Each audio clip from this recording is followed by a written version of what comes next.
Ahojte všetci. Máme tu napúšťací ventil z práčky automatickej. Sú tu dva elektromagnetické ventily. Napätie 230 V, 50 Hz. Teplota vody 60 stupňov.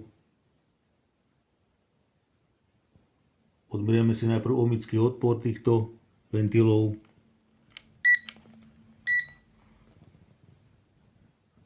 Čiže každý má odpor ohmický 3,599, 3,6 kΩ.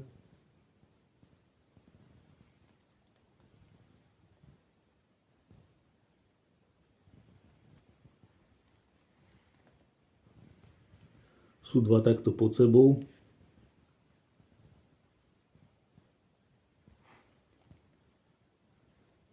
A ešte si vyskúšame pripojiť na sieť.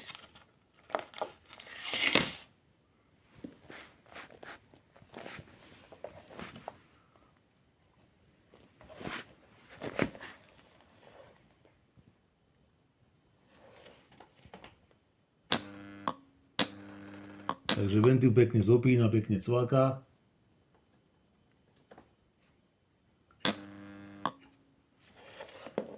Veľký odber to určite nemá, pretože to má vnútorný odpor iba 3,6 kΩ.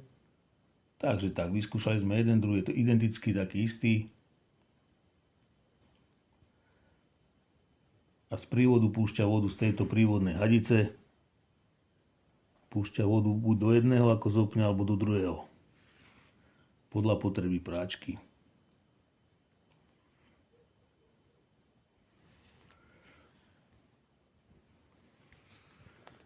Takže dva sú pod sebou. Otestované to máme dneska. Ďakujem všetkým za vašu pozornosť, za vaše odbery a lajky. Ahojte.